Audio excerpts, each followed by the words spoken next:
I have the inattentive ADHD type, where it looks more like I'm spacey, I'm daydreaming, and and it also shows up in speech because like you can't really figure out which phrase you want to use. You kind of rush your speech a little bit. So if you listen back to this podcast,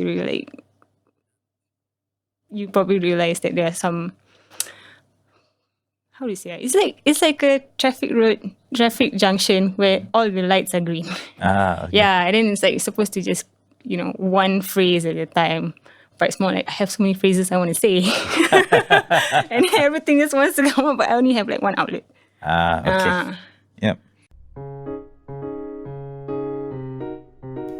Welcome to the Label Life Podcast, a podcast series by itallstartshere.sg, a community-based platform where any Singaporeans can talk to a trained listener and genuinely share about their problems without any fear of judgment.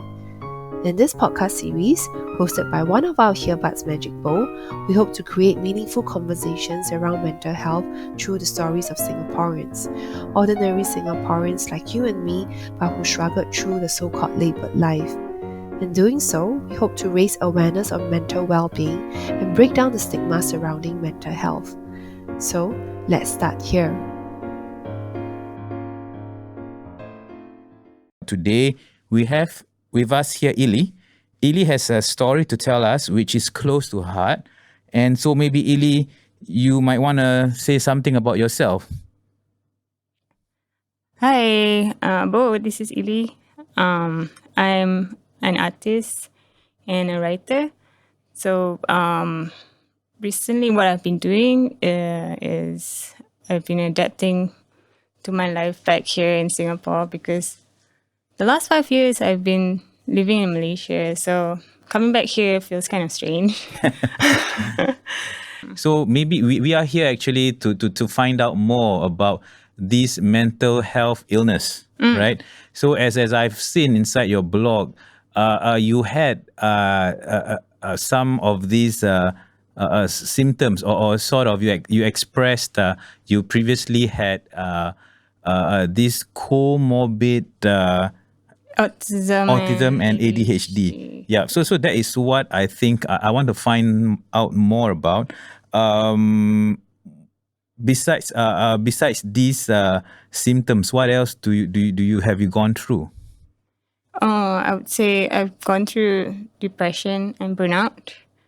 And I've also want to share it from a woman's perspective, I suppose. Yeah, and also from someone of mixed race, because like my father is Indian and my mother's Malay, so that's like also another layer to this mental health thing.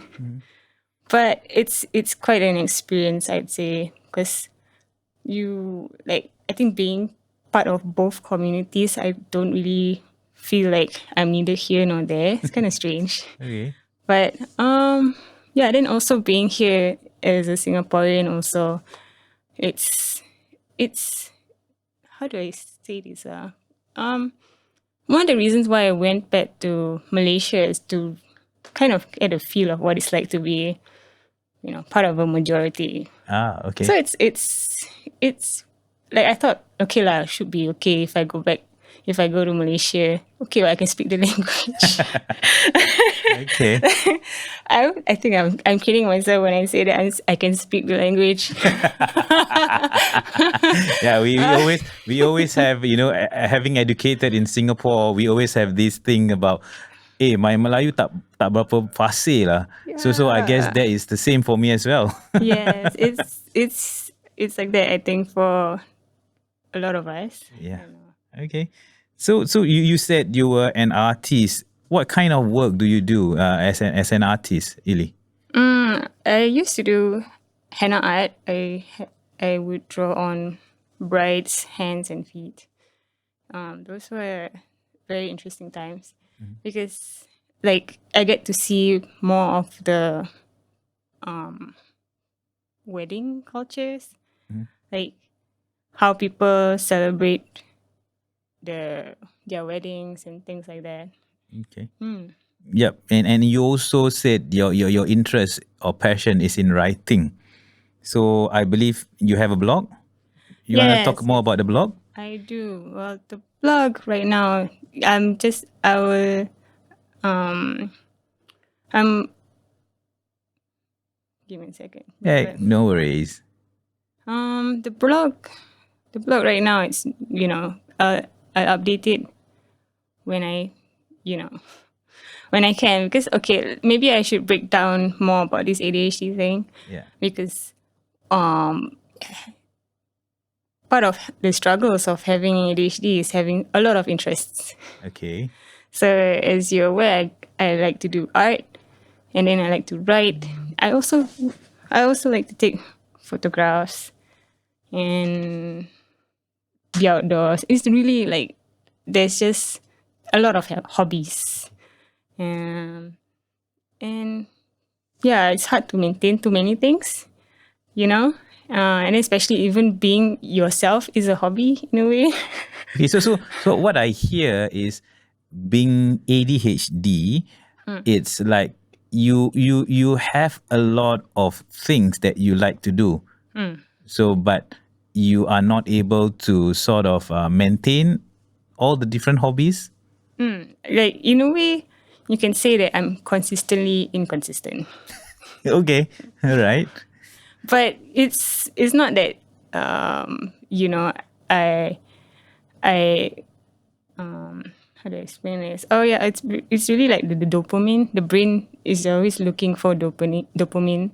Like it wants to feel some excitement. So that's why it keeps starting on new projects to try new things. It's always exciting to try new things, right? So that was what starting new hobbies was something that I used to do a lot before I realized I had ADHD. So only until when I started to notice that, hey, this is actually too many things. So I'm like, I gotta narrow it down and, maybe just focus on a few. So that's what I've been doing actually. At first I suspected, and then I went to get a diagnosis to confirm it in 2017, I think. 2017, yes. So that's 4 years ago that you just realized that you are having diagnosed with ADHD. Yes, and like a year before that, it was just like suspicions, like maybe I have it, but like I'm not really sure. Like I don't think I can say that I have it. So it's like I needed like a professional's opinion, and it was actually It's like going through a diagnosis is a whole experience as well, because like you will be going on a trip to revisit your habits from your youth, and I'll be like, oh yeah, the symptoms were there all along. It's just I didn't know that was a thing. I thought, oh, this is normal. One of it was the executive dysfunction that I've mentioned. It looks like procrastination, like I'll do this later, but it's not like that. It's more like I want to do this now, but I'm still sitting on the couch. And then I'll be like, and I'm still sitting on the couch 1 hour later, or maybe 2 hours later. But it's like, it's hard. It's more like a issue with task switching, right? Say like you're on a computer and then you have a task manager, right? Like you want to quit this task, but you can't quit. You're just stuck on that thing and you're not moving. So that's like some people use the word ADHD paralysis to describe that. I see. All right. So when we are talking about ADHD, when I read up in the news or find out more information on the ADHD, the examples are always given like boys. Yes. Boys tend to have ADHD, but I probably I'm ignorant, or there's not many news report that girls do have ADHD. So what do you say about that? Since you yourself are also being diagnosed with ADHD as a woman. Okay. For me when I was young, I was in my report books. My teachers would write in the remarks that Ili is a quiet girl, or Ili is a shy girl. But it's like, and then the favorite phrase they will use is, she would have more, like she has potential or something like that, and can do better, or I can't remember, but it can do better, yeah. And there's one remark that really stands out, where this Sec 2 teacher, she wrote that Ili is sluggish, sluggish and something like that. But I think that's not important. You can probably cut that It's part okay, out. don't worry. This the part that I would like to know more, the differences shown in ADHD for boys. I always see that they can't stop moving around and maybe throwing tantrums. But for girls or women, how do they show, how do you show that you had this ADHD? I think the tantrum is also quite relatable. Like it's like a disruption in communication. Like for example, when I do get focused in a task, and then there's like a I wouldn't say compromise, but like there's an interruption where I was not expecting, and then it gets me very, like, how do I say this? Irritated? Fussy, yeah, No. like irritated, like macam you feel like you don't know how to handle that sort of interruption, so it results in an outburst, and it seems like I'm cranky, or like I can't stand people, but it's more like feeling in shock. That's why it ends. It's an outburst. Yeah, I think that's the same maybe for boys and girls, but I have the inattentive ADHD type, where it looks more like I'm spacey, I'm daydreaming, and and it also shows up in speech, because like you can't really figure out which phrase you want to use. You kind of rush your speech a little bit. So if you listen back to this podcast, you probably realize that there are some, how do you say it? It's like a traffic junction where all the lights are green. Okay. Yeah, and then it's like you're supposed to just, one phrase at a time. But it's more like I have so many phrases I want to say. And everything just wants to come out, but I only have like one outlet. Okay. Yep. So when you have ADHD, do your friends or family knows about this, or how do you think or do they react when you tell them you have ADHD or the comorbid of what you said of ADHD and autism? I think the first time I opened up was to my mom, and I think because since we're only addressing this kind of topic now in this age, 2021, I can say it's quite relatively, like, the stigma is still around, right? Yes. So I don't really get to share with that many people, except for those who can relate.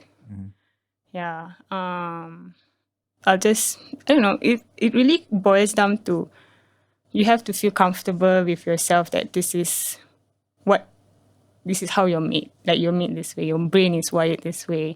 Because when you don't have that diagnosis, right, there's always this feeling of something is wrong with me, or I'm slower than everyone else, or like I'm not up to like normal standards, which is kind of, I think, don't know, the word normal is quite damaging sometimes, because normal is different for everyone. Correct. Yeah, and it really boils down to like your own self-assurance and self-esteem. So if you're comfortable with that, then it shouldn't bother you. Correct. And especially having a diagnosis does help to attain that. Yeah. So moving on to the podcast, which we call The Labeled Life, and everywhere it's all about labels. So have you been discriminate or being called names or being called labels when people get to know of these illnesses? So far, no. But like before the diagnosis, I've kena names like lazy. That's a very common, misconception for people with ADHD. A lot of people will get that. And like there's this fear of like being seen as unreliable. Then there's also that shame that builds up, right? Like it's not that people with ADHD are unreliable. It's more like we need a solid motivation, like something that we are passionate about. Then we can, when you finally tap into that interest, right? It's really boundless. Yeah. It work wonders. Like Yes. like you said, your art, your henna art and your digital art. I think that's where you find that passion to actually develop it further.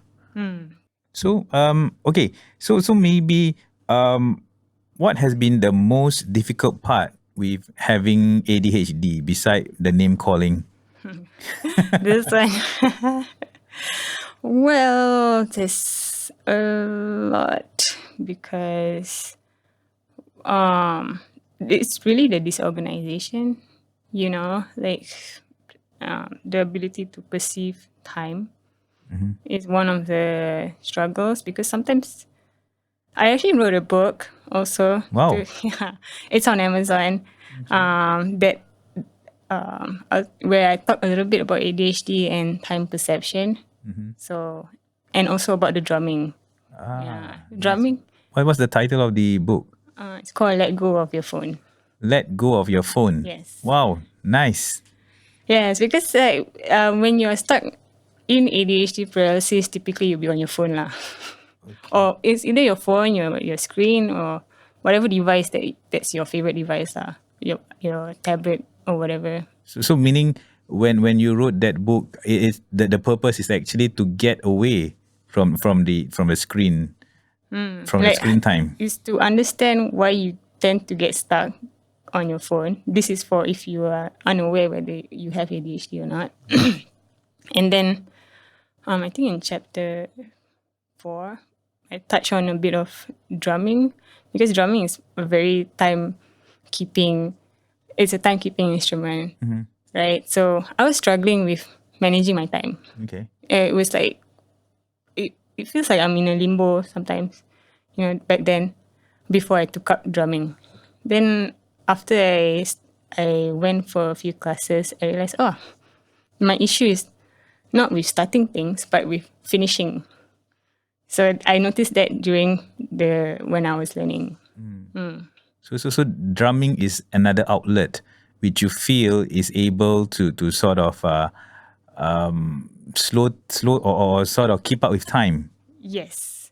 Like there's this TikToker who explained ADHD where in a sense of like vehicles, like people with ADHD have brains that are like it's a brain that's like an engine of a Ferrari, Okay. but with the brakes of a tricycle.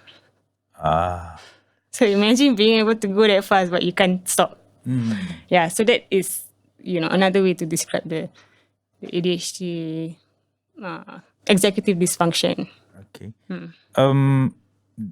Is ADHD for a lifetime? Do you think that this thing will stick to you throughout the whole lifetime? Yeah, definitely. This is because it's always been there. It was just you didn't have a name for it.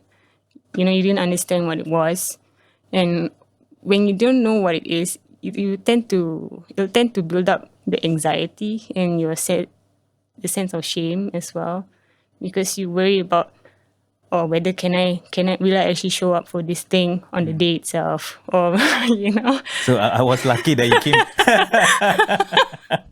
Yeah, because sometimes it's not that we don't care about it. It's just these things. It's like it comes unexpectedly. The whole getting bamboozled by your brain. So do you have like mood swings, like often? Oh yeah, I think this one is something to touch on specifically for women because we have the cycle, right? We're on a cycle, and yeah, it typically does it gets to low moods. Like you need to keep engaged in a way, and also it's not the best time to make any decisions during those times of mood swings, because you might end up in regret. So having experienced that, have you been making any bad decisions when you have mood swing, that you have to make a decision when you have mood swings? Yeah, I mean, we're all human beings. I think we've experienced a few of those things before. Yeah. Okay. So all right. So you done a lot of writing. So, and also I believe you are well read as well. And maybe if you have a quote that you can tell us about coping with ADHD, what would that quote be? I haven't really found one. Oh, wait. Or maybe you have your own quote. You go ahead and if you need visuals to explain. Yeah. I guess it's something to do with calmness, because like when you have this ADHD or depression, right? Sometimes you think far back or you think too far forward. You get either overly depressed or anxious. So it's important to like be present in the moment and just look around, and embrace that you're here and you're fine that you're here. Because sometimes there's a lot of this worry that I'm not doing anything, I'm not doing the thing that I'm supposed to be doing, or I haven't done this, or like I failed doing this. And there's just like a lot of ruminating of what are the bad things that have happened and what could happen. So just, the brains tend to take a bit of a negative turn sometimes because of this, the consistently inconsistencies, right? Okay. So you tend to focus on the bad stuff sometimes more than the good stuff. Okay. So meaning, if I can say, is it like, do you overthink? Yes. And then sometimes I underthink. Okay. That's quite a big, the spectrum is there. It's actually there are two extremes to it, like the bad side is where, things are nervous and anxious, right? But then the other side of it's just like you're confident, you're like a risk taker and things like that. You're adventurous, spontaneous. Those are the good sides of it. Like, which is why that's why I ended up in Malaysia. Because because when I told my colleagues that I was moving there, they'd be like, why would you want to go there? Here good, what? Okay. Then maybe one thing I want to touch on for the type of mental illness or mental health issues that you have. You are diagnosed, and do you see a doctor for it, and do you take medications? Yes, I went to Gleneagles to see Dr. B.L. Lim. Yeah, and he specializes in ADHD. At the time, he did ask whether I want to take medication, and I was trying to conceive, so we suggested not to. Like, we both agreed, okay, no need lah, we don't need to. So basically, I'm just managing my ADHD through like self-care strategies, like writing down my own little like rules or guidelines. I wouldn't say rules, more like a guideline. So if this happens, do this, so, yeah. So do you write it down specifically in a notebook or in a whiteboard? Yeah, I do actually. I write it in my iPad, and I'm thinking of like turning it into a format or planner for those who have ADHD. Then maybe once it's out, I can share. I guess that's the purpose of what we are trying to do here. It's about sharing the journey as well as sharing strategies of how we can cope. Because at the end of the day, we should view all these mental illnesses like a normal physical illness, because it's like you cannot be saying that, because the stigma about mental illness is always there. And I think what we want to do is to change the perception. And you feel that we are doing a lot at the moment about this destigmatizing mental illness? I think it's doing a lot better now. Like, it's less, like, it's more commonly spoken these days. Then last time it used to be like, oh, it's all in your head. Well, of course it's in my head. It's my brain. It's in my head, of course. Where else is my brain, right?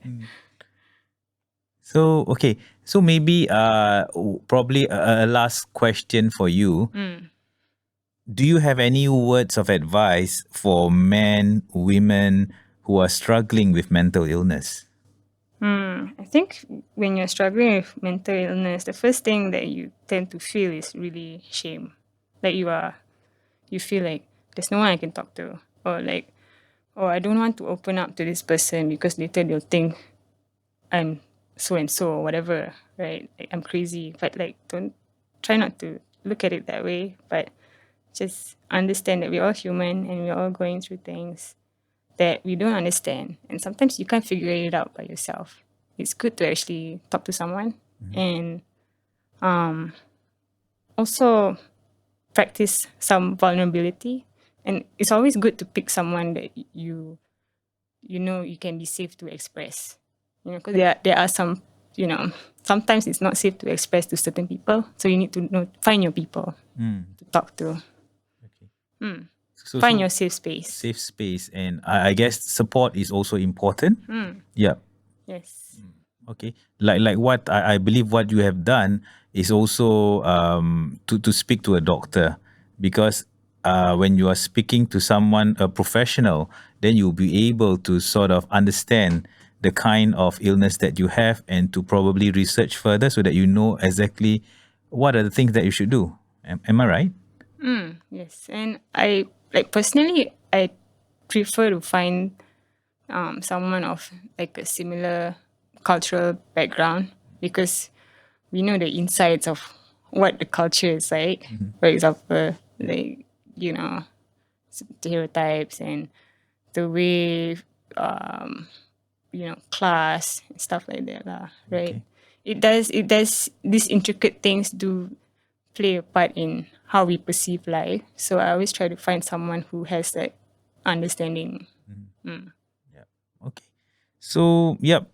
Really thank you so much, Ili, for sharing the journey with us. It really has been an eye opener to learn about your journey, as well as what I can say is that unfortunately there are many misconceptions about ADHD, and these misunderstandings I feel can be very very hurtful for people living with it, right? Yes. Yeah, and some people also inaccurately believe ADHD is a made up disorder, Yes. which is overdiagnosed or over medicated. Yes, I've actually, yeah, that was one of the things that I experienced. Like when I tried to open up that I think I might have it, and then that was the response that, yeah, this is it's a made up research, it's phony and whatever. But like what they listed down is a struggle that I actually can relate to. Like I resonate with these issues. So how can you like invalidate it? Yeah. You know? So yeah. Ultimately, at the end of the day, you chart your own course, right? Through this conversation, I believe I learned from you is never to give up and be confident in what you do. Find your safe space, and there may be tough times, but the difficulties which you face will make you more determined, I believe, to achieve the objective and to win against all odds. Yes. Yeah. Don't be afraid of failure. Yes. I guess tough times never last, but tough people do. Just like you, Ili.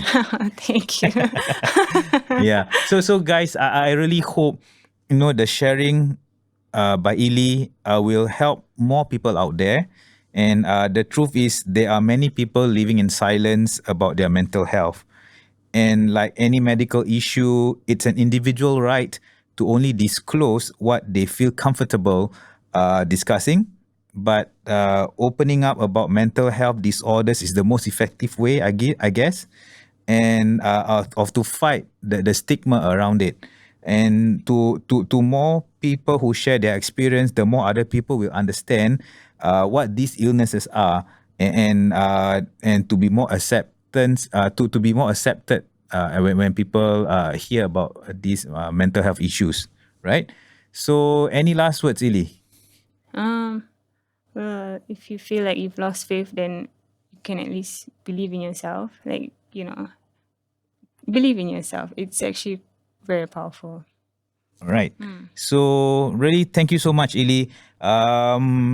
Ladies and gentlemen, we have come to the end of the episode, and I hope that we all move beyond the label and let's destigmatize all things related to mental health. And catch you at another episode of the Labeled Life podcast series. And don't forget to visit our website at www.itallstartshere.sg. Thank you, Ili, so much. Thanks, Bo, for having me. All right, Magic Bow out.